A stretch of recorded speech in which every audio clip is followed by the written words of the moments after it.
Can you guys see me? Let's go a little further out. All right.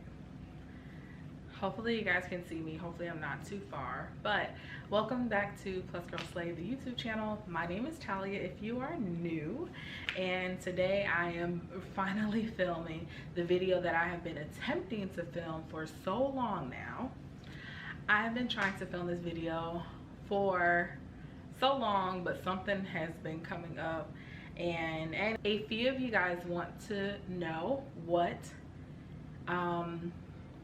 do I do now after I left the law firm. You guys seen that entire journey, and you guys want to know, what is it that you do now? What did you leave your law firm to do? Are you still a paralegal?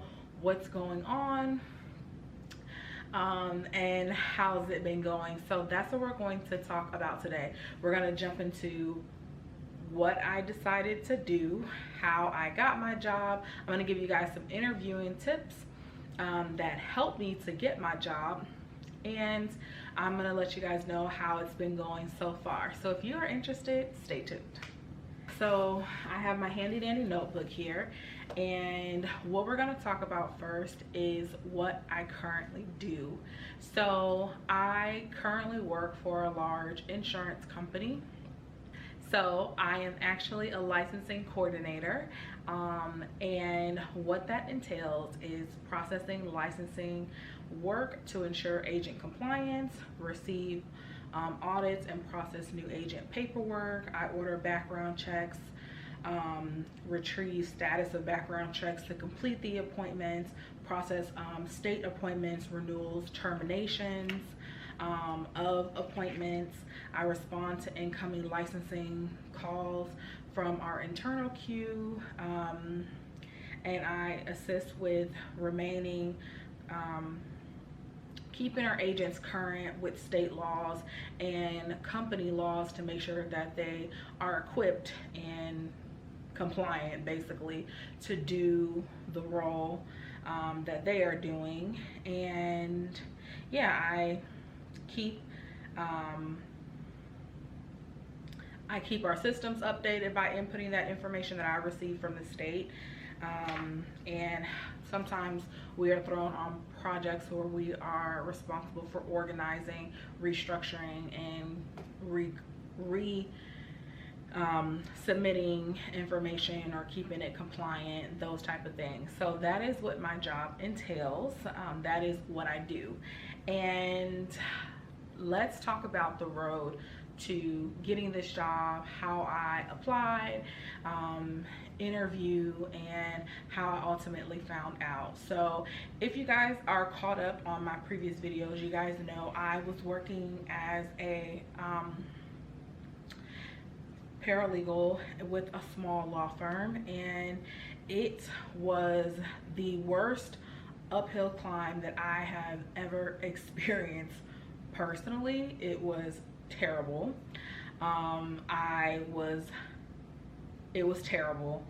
It was terrible. Like, I don't know what else to say, but I've already talked to you guys about that. So I made the decision early on that I wanted to find a job, but then Corona happened, and then I got really fed up and was literally just about to quit. But I moved into my apartment, and so I couldn't just quit. I had to find something.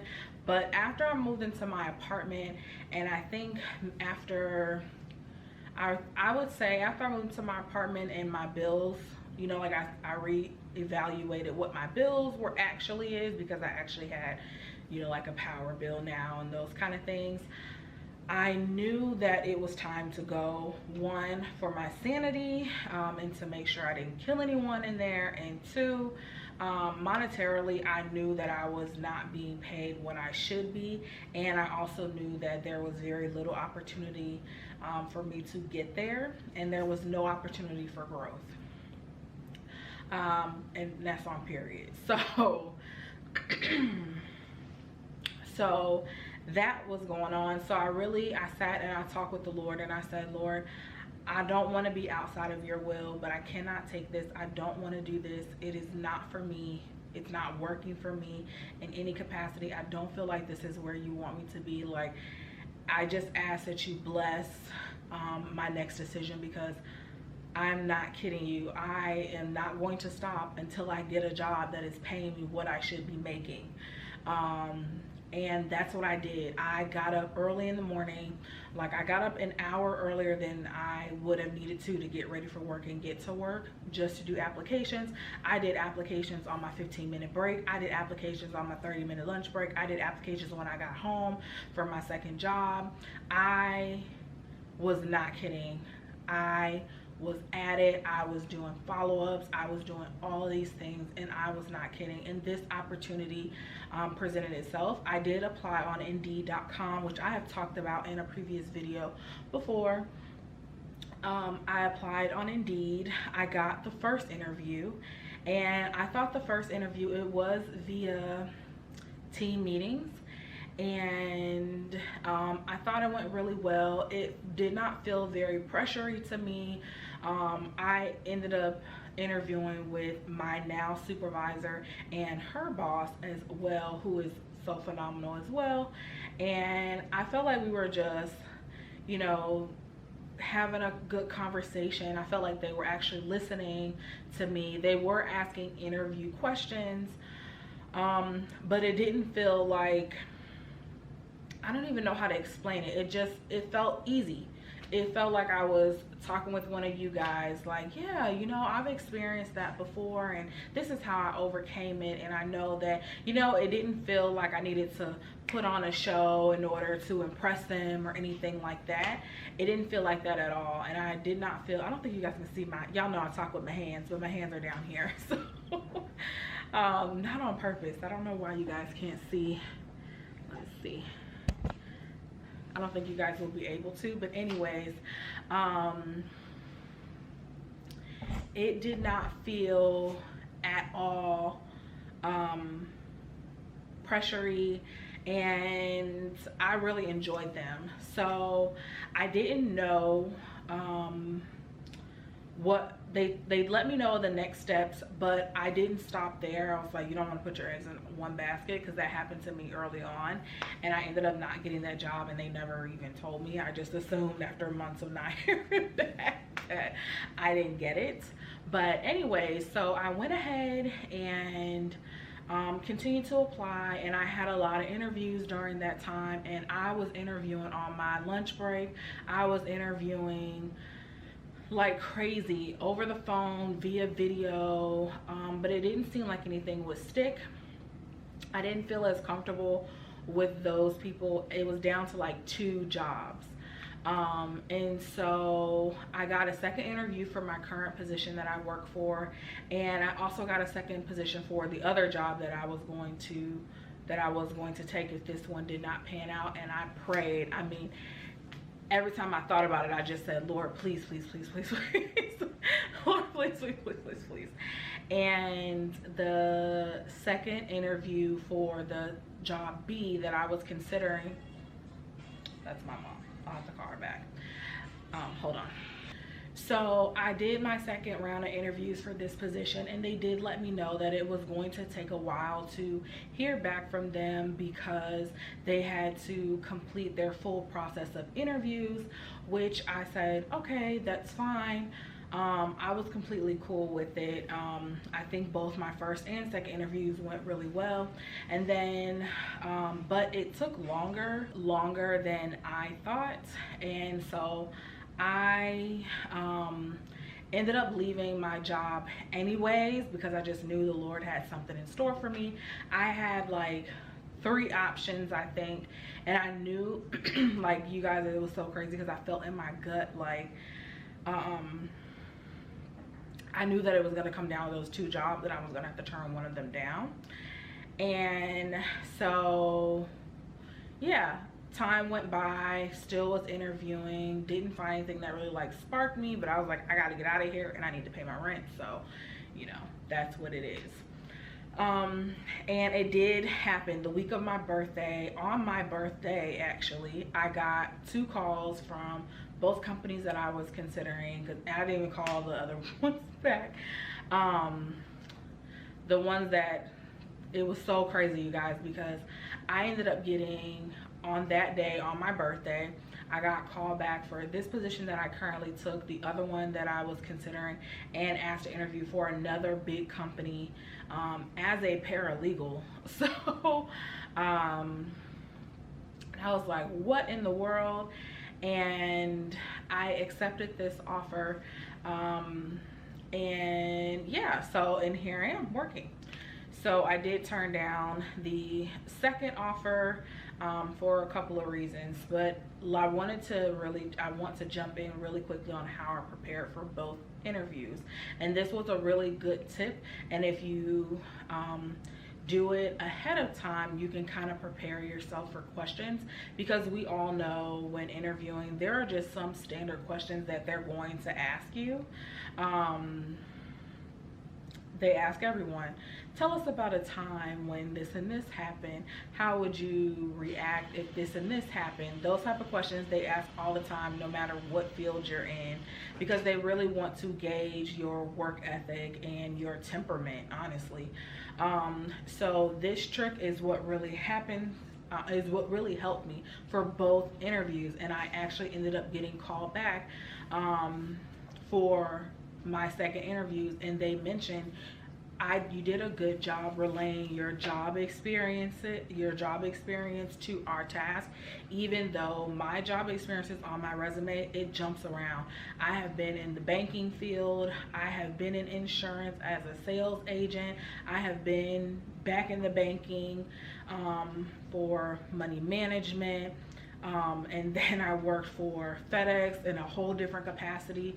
So what I did, and this, I hope this helps you guys because it really helped me, was I needed to tie all of that experience in to the basic job requirements that they were asking, to show them not only am I qualified because of my diverse background,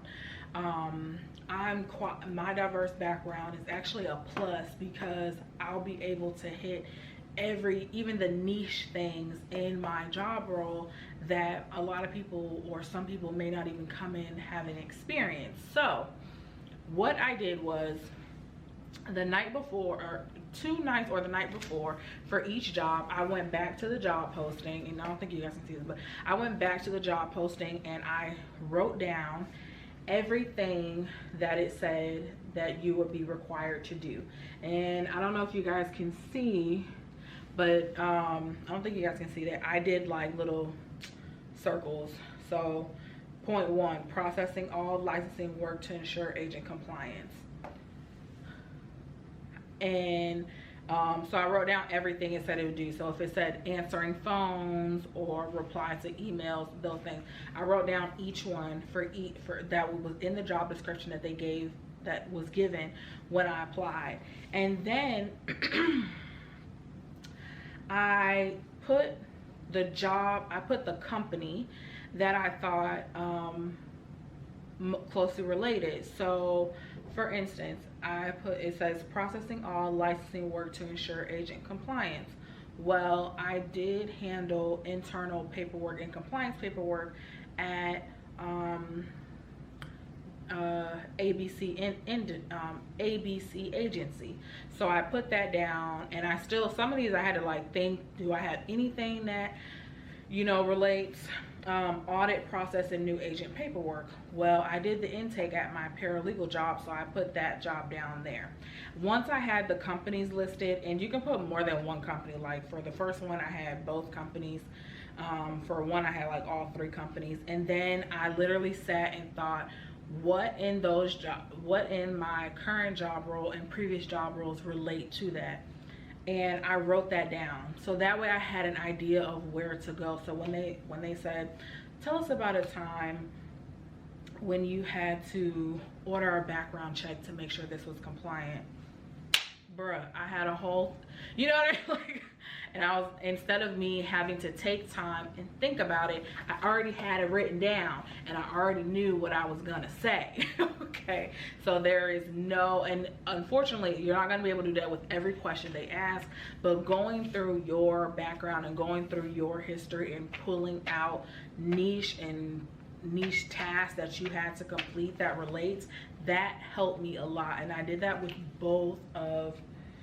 I did that with both of those interviews, and they both said you did a really good job at relating your background, even though it's not the same thing that I applied for. I've never been a licensing coordinator before, but because I was able to relate other tasks and things that I did to this role, I sounded way overqualified to complete them, because I pulled that stuff out. So that is a tip. Write down, bullet point everything that it's telling you that you're going to have to do, and look at your resume and see what companies, the company that you work for currently or past, that role you had something similar. It all comes down to data entry, drafting, you know what I mean, for these type of roles. So you have done it to some capacity. Even customer service roles, what part of customer service is not processing paperwork? You're taking information in on the phone with someone. Boom. So I did that, and yeah, I got a call back and I accepted my position. So that is a tip that I really wanted to share with you guys, because it really helped me, and it helped me to organize my thoughts before the interview. That I'm not a bad speaker, but it helped me to organize my thoughts so that I was verbally prepared and mentally prepared, because I knew even if they asked in a different way, I already knew where I could pull so I could answer that question efficiently and effectively. So that's a good tip. So let's move on. So I accepted this offer, and what it came down for me, there were big pros and big cons about both opportunity A and B.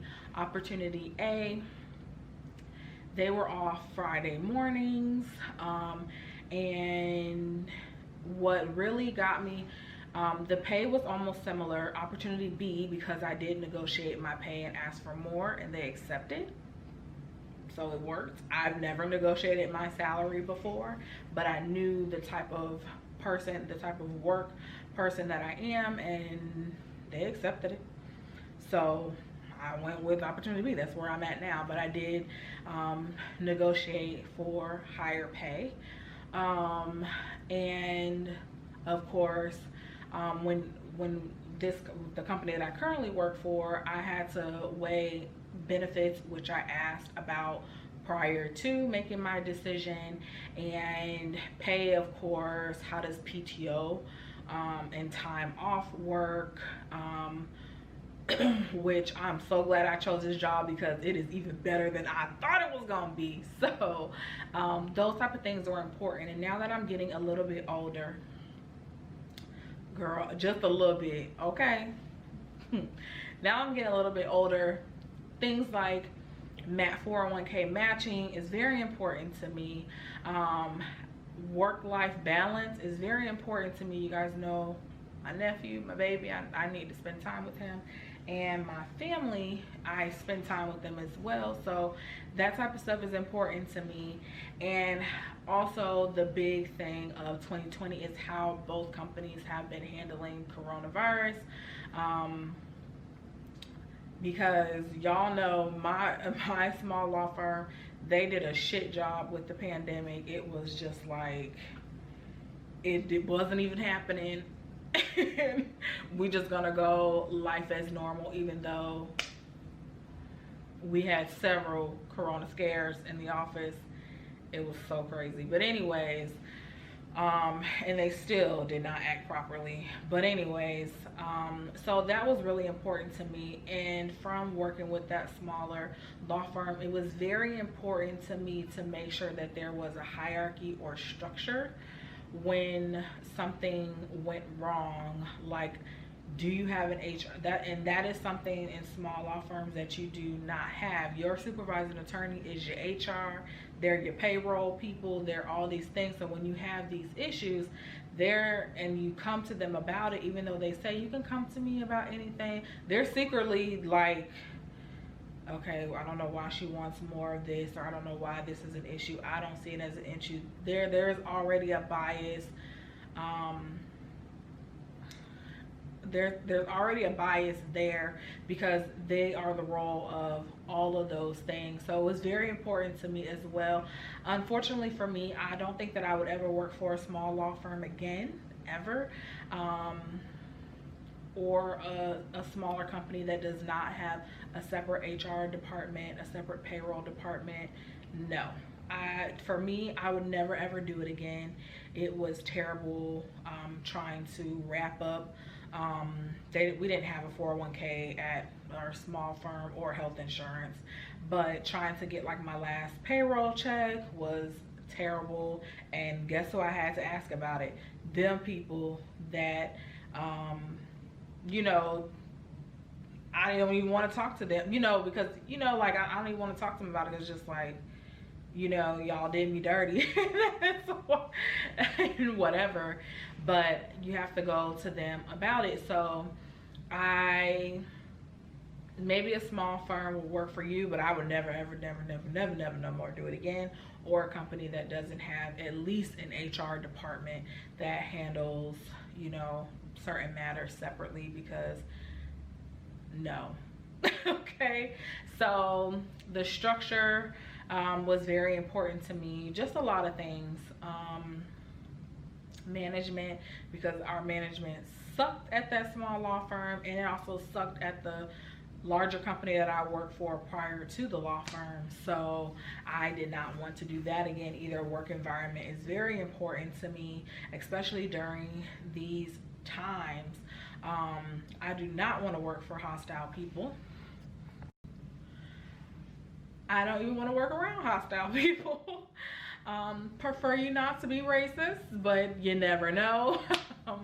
And just the fact that there is, like I said, there is a hierarchy of someone that you can talk to when you have a complaint. Because what was happening at the law office, for example, was I would have a complaint about the other paralegal, and that heifer will go and tell her, you know, such and such has an issue. And it was just like, I already told you I tried to talk it out with her, and I'm coming to you, you know what I mean?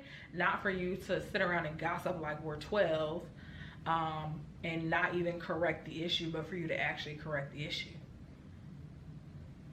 So that is also another reason why I don't think that I would ever do that again. So anyways, but yes, so what it ultimately came down to was pay. Benefit structure wise, company B that I actually chose was better. They're a larger company, so they had more to offer. But you guys, they also had a bonus structure, which was a good bonus, and hella discounts on things that I'm already paying, which was another perk. So it just was kind of like, oh girl, got to leave you.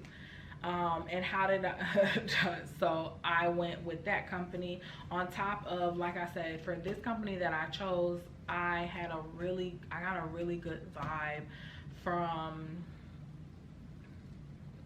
the interview. I felt comfortable. I felt like they were great people, and I'm learning that they are phenomenal. My supervisor now is the freaking bomb. She's the bomb. She is the bomb. So I'm very happy. So let's move on, because this is already longer than I thought it was going to be.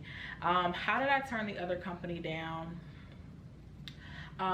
They had hiring people in HR, so I just sent a letter. I did Google a template to kind of get an idea of how to do it respectfully and professionally, and I went off of that template. I just Googled it. I went off of that template and asked and left my, you know, contact information in case they had any questions. Another thing with company A, they had a really weird start date. Okay, so I do not know where I left off, but so yeah, there were a lot of factors that went into me making my decision, and I ultimately chose B. I ultimately chose option B and could not be happier. So I have trained from home, worked from home this entire 2 months. I make my 90 days next month, and this has been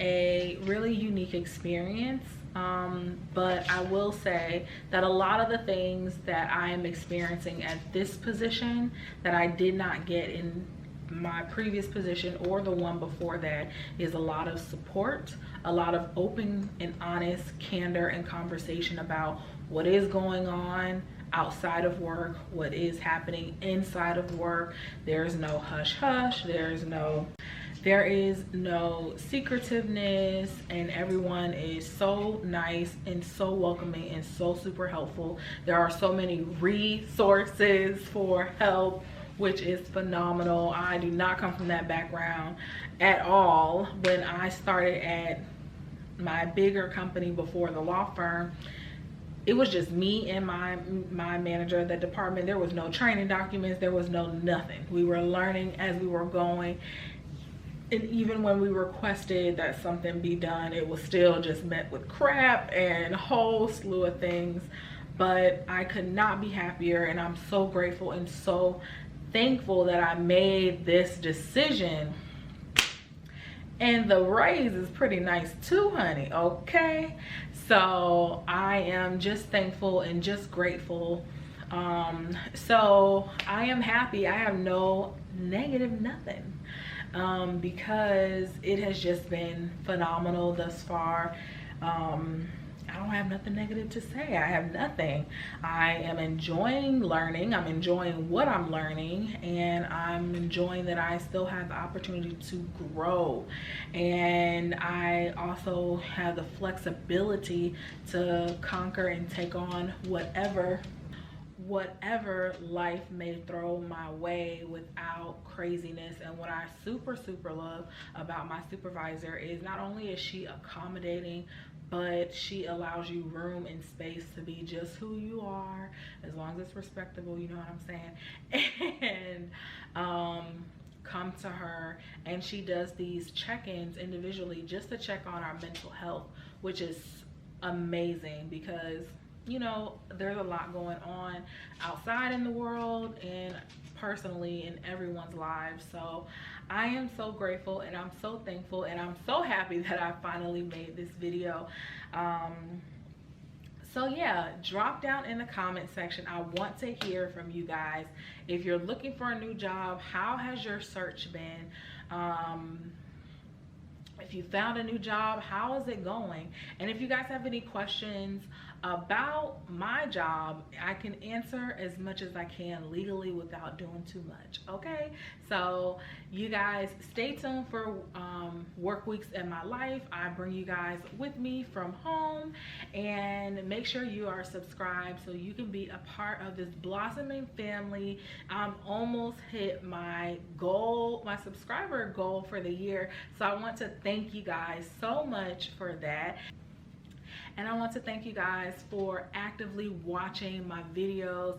It brings me so much joy that you guys are sticking around. So make sure, if you are not, if you're just here visiting, hello. But if you like what you see so far, be sure to check out my other videos. And if you like those as well, you guys will go ahead and subscribe and join the fam, okay? So you guys be blessed, be well. Remember, do it bigger and better in true plus size fashion.